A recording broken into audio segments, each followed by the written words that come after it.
Hello and welcome to another episode of the Embodied Union podcast. And I'm Lindsay. And I'm Charlie. And today we're going to be talking about the Embodied Union program. How have we not done this? I know. I think it's so important because we work with so many couples that are in crises and we help to put the fires out. But we also work with so many amazing couples that are good and want to be amazing. And there's so much. We went into therapy within our first 6 months, we didn't wait to be broken. And there's so much value in learning the skills of relationship when you are outside of crises. Oh, I feel like it's the only time sitting on the other side of it. It's like, how do we build and grow when we're, not in a war, not in a battle? It's like, oh yeah, that's when we need to do it. When it's not urgent, it's actually just really important.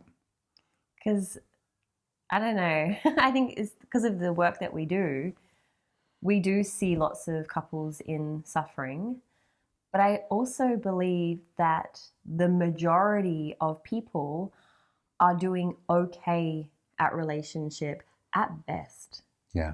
Because they're not like, because we're modeling what we witnessed in childhood. And so for most people, when I ask the question, like what you witness as a child, is that something that actually inspires you? And sure, some people are like, yeah, parents have been together forever, still together, going strong, but not many people. No, and I think that sort of speaks into like the secure attachment of most people, and often we have dysfunctional relational patterns because we grew up in it. We grew up in that little bit of dysfunction, and we can deny we are like our parents and all that sort of stuff. But the reality is that we are the model, we are the branch to the tree trunk, so to speak. And why not have a look? Why not learn these skills? Why not reparent ourselves or repattern ourselves with two epic therapists? Yeah. I want to name, before we go into like the actual program itself, that lots of people who are doing okay, they might look back at their childhood and be like, well, I don't have trauma. Like it wasn't traumatic. I don't have, and like trauma sounds like a really intense word. It does. But there's so many things that can create, like trauma is really just an emotional injury.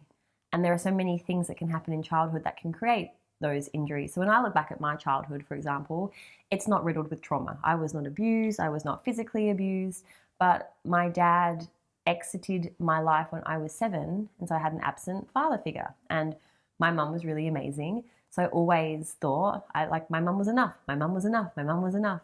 But now in hindsight, like I saw how the impact of not having a healthy masculine role model in my life, like definitely had an impact on myself and my brother. But before I had really been into the depths of this work, if you'd asked me if I had had a traumatic upbringing, I would have said no.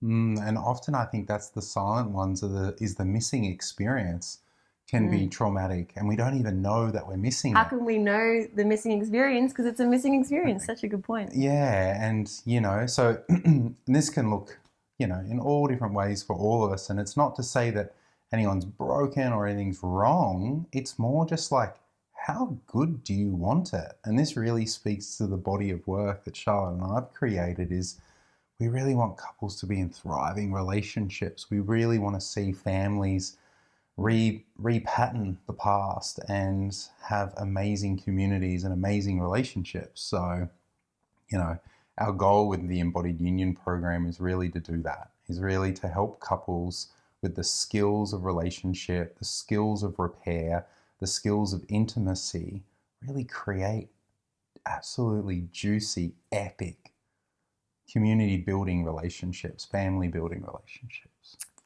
So yeah, like the relational skill building is such a big part of what we teach.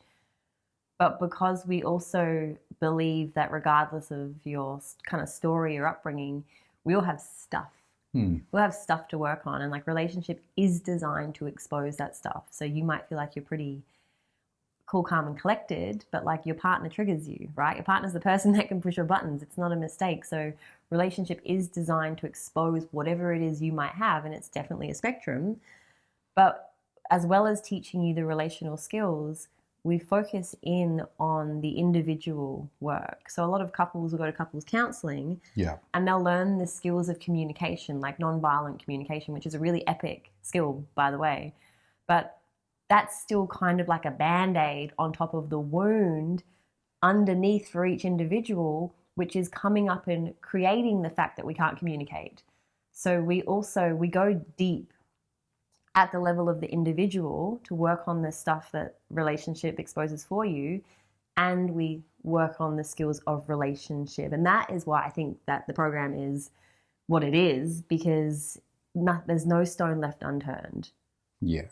And I think by doing that, I mean, and how it kind of works, do we want to sort of just explain a little bit of like maybe how that's done? Little teaser, little taster For sure. to that?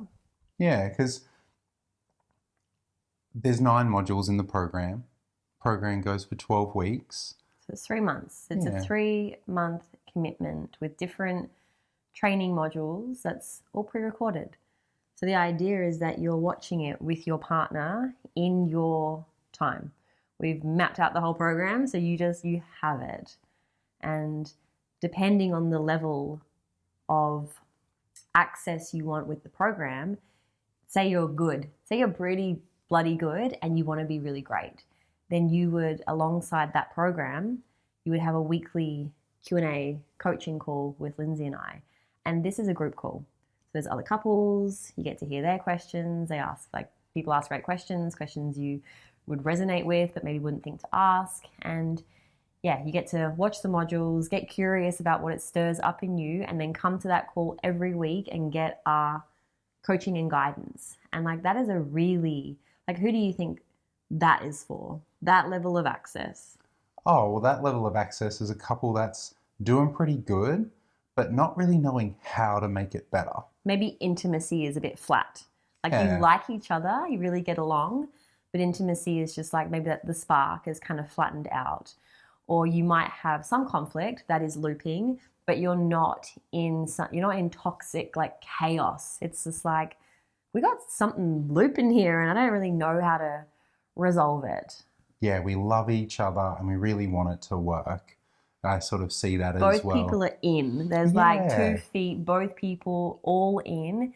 They just know that it could be better Yeah. and juicier and closer. And a lot of times it's like, I want to get closer to my partner, but I don't know how. And sometimes this is like a big gateway to really simplify it and really step-by-step guide couples towards getting to know each other and getting to know yourself, such that you can actually speak that to your partner. It's like, I get to know myself and my partner gets to know me more as well. So I think that is so profound for couples. Especially if you've been together 5, 10, 15, 20 years, you think you know everything that there is to know. But if you haven't done this work, then there's like a whole Pandora's box of things to come and explore. And I really think one of the big ones for this level as well is, I know I've already said it, but like the intimacy, because it's really normal in long-term emotionally committed relationship for that spark of like arousal and desire that is so effortlessly there in the honeymoon phase to wane. And that does not mean that the grass is greener somewhere else. It does not mean that you guys are broken. It does not mean that it can't come back.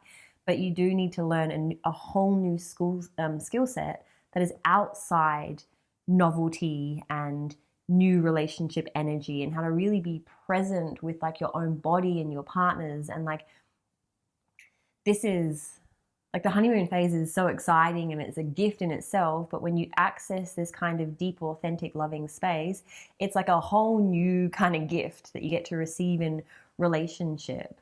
And yeah, and this, I think the reason I bring it up again, the intimacy piece, is because it was so big for me. Like, my biggest pain point in all of my long-term relationships was that intimacy always bottomed out after 6 months, after a year. And to be in a relationship where like we have the skills to keep coming back to each other and keep meeting each other, I want you to have that experience, because it's possible. Definitely. And, I really think for the couples that are also in the groove of maybe intimacy isn't actually something that you consider because it kind of works, but maybe it feels like a bit repetitive or there's nothing really different happening. And, one of the ways that we don't think to deepen our intimacy is to deepen our interpersonal connection to each other in these other ways that creates a new level of spark and a new level of connection. So be prepared to be surprised about your partner and really get the sense of enchantment or re-enchantment with your partner. Re-enchantment, really like that. Yeah. And what else? They're the big points. I think That way, like that, as Lindsay said, it's for the couple that are good. There's some clunkiness, but like pretty good. oh, there's one more. Yeah, go. The conflict repair. And what we teach with repair for couples in relationship, that is definitely in that level of like learning how to self-reveal and learning how to basically have a conflict plan. I think that's really important for couples as well, so they can learn how to know how to not argue better, but learn how to have the skills of how to repair a conflict so there's no water under the bridge. So it's definitely, a part of the program as well. Because I always say this to people that I work with. It's like, I've argued for longer than most people have had relationships. And I would really love, like Charlotte's big gift is like, have a new experience with intimacy and keep it going. Mine is not continuing to argue in relationship. Like the level of peace that you can experience in your current relationship, if you know what we know and what we want to share with you, would give you so much more space in the relationship to spend time loving each other or growing your relationship rather than fighting or trying to win or keeping tabs on each other or resenting our partner. So I think that for me is like why I would do it would be to learn that skill. That's the thing that I didn't know I needed.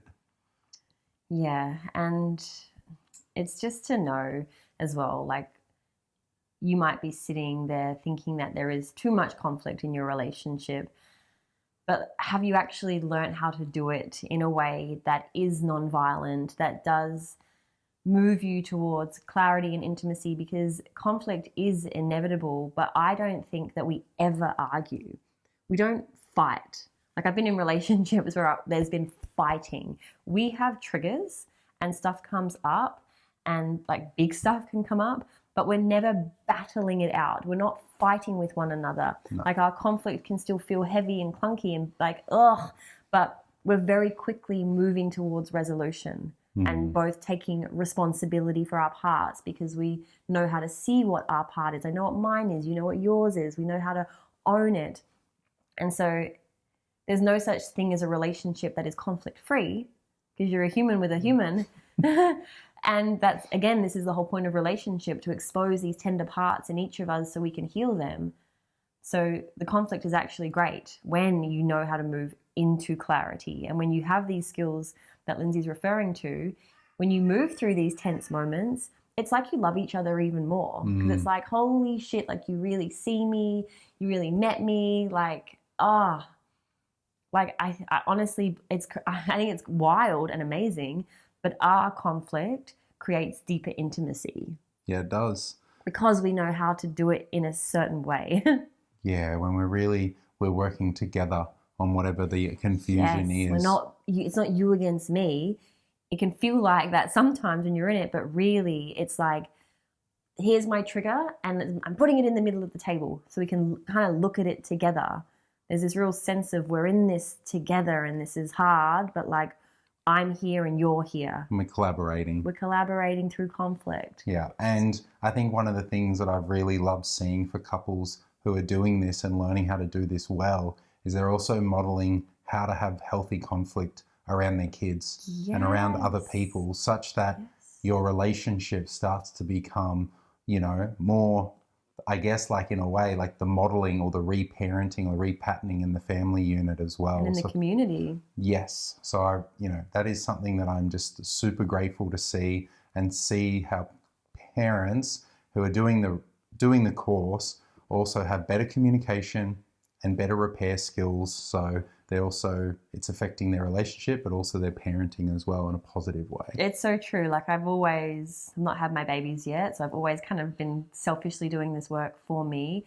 But as we move into that season, it's like I do this for my babies. Like I do this so my children can have a completely different experience, because this seems to be the generation where we all have a lot more awareness, and then we're choosing to be the pattern breakers.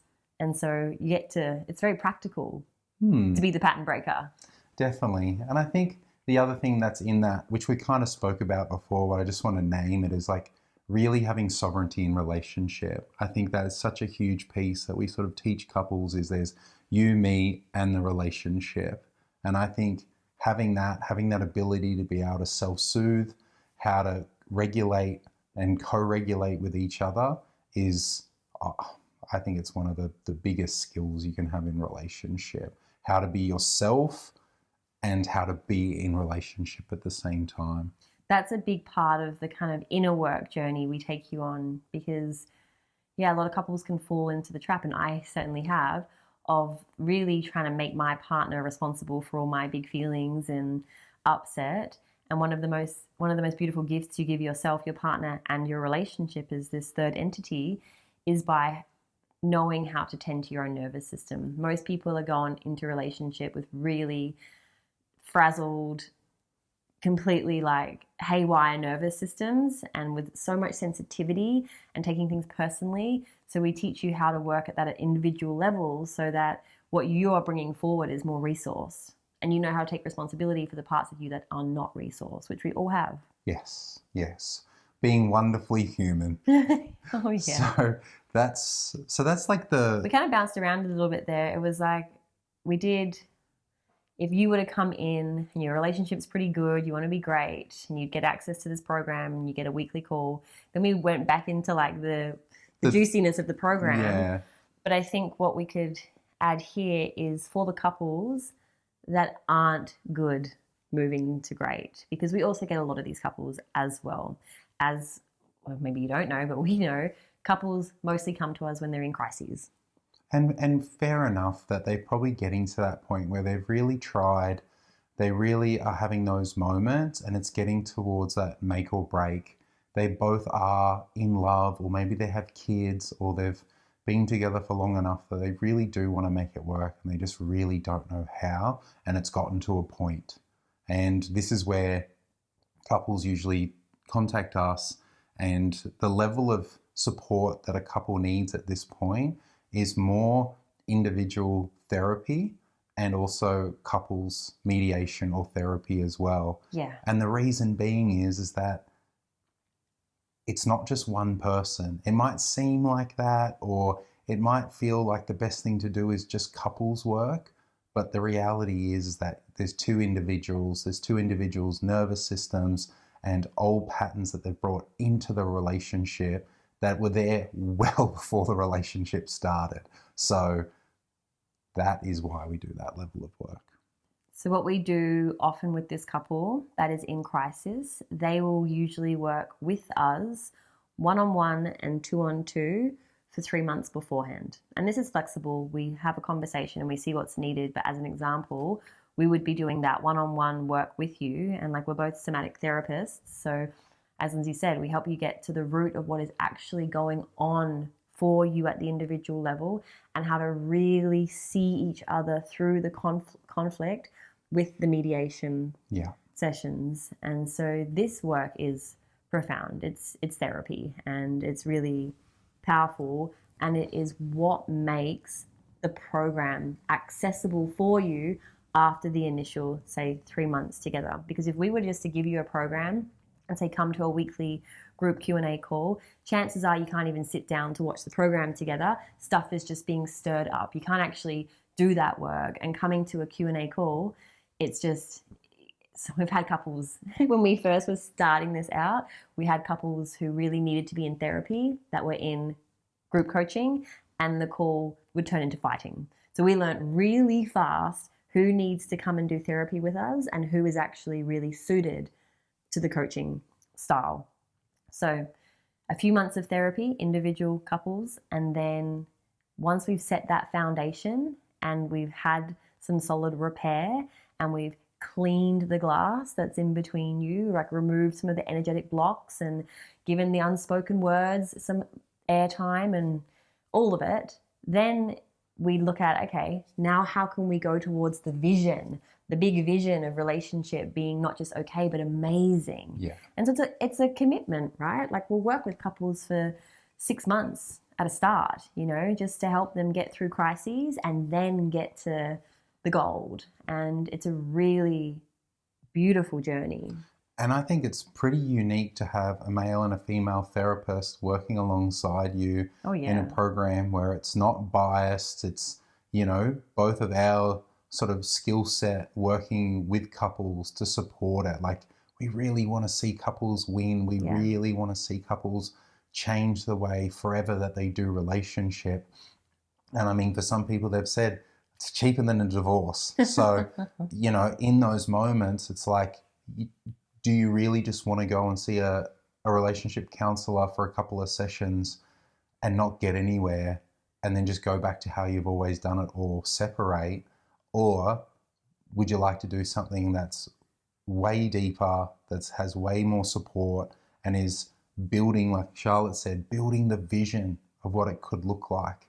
Because I think too often couples are together, they get together because it's kind of like, this is just how it started, this is what's happening, and there's no real vision. Like usually the only time a couple will declare anything for their future is when they get married and they make a declaration to each other. But what we're trying to do here is teach couples how to create a solid vision for themselves and the relationship and how to build and grow towards it. So yes, you might come to us in a crisis. We will work with that crisis until we get it, back into safety, back into trust, back into respect, and then build from there so we can really see couples thrive.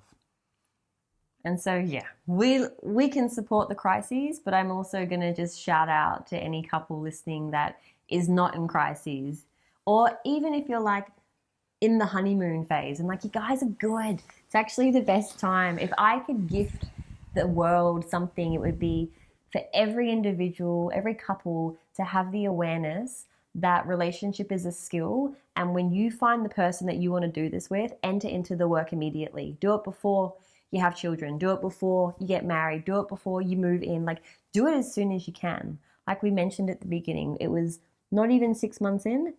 I can't even remember what it was, but something came up for us. We went straight into therapy. We go every month without fail. It's been over 3 years. Yeah. It's still not the longest relationship in the world, but 3 years consistently of just looking at everything that possibly comes up. So there's no resentment in this relationship. There is nothing that has been unspoken. I speak for myself. Maybe you have something, but there's nothing unresolved. We have stuff that comes up, but there is nothing that I am sitting with that makes me look at Lindsay with less respect or love him less or feel like I can't bring this forward. It's like it's all out on the open. The glass between us is so crystal clear. And like that is why I believe our relationship is so strong. I second it, and I watch other couples that, newlyweds that have done this program, couples that have been together for over 15 years that have done this program. Like I just think of the results and the people that have come through and the amazing people have made babies during this program. So that's always the best. Yeah. So I just think, if you are someone that's been a listener of the show and maybe you didn't even know we have this program, this episode is really just to sort of like lay out the foundation or lay out the work that we do in a way that just you get to have more of a felt sense of it. And if this is something that you're interested in or considering, and maybe this is an episode that you share to your partner or listen again with them, please do, and please reach out if that's something of interest for you. We would love to support you in your relationship journey. I love her. It feels quite complete. I guess just if you wanted to continue this conversation with us privately, you can find us at all the usual spots. I am Charlie S. Hannah on Instagram. Lindsay B at Instagram. Embodied Union. at Instagram. That account doesn't get too much love, but we are there. Podcast gets more these days. Yeah. Well, thank you again. We'll keep it short and sweet. I love you, Critter. I love you. Thanks for being awesome at relationship with me.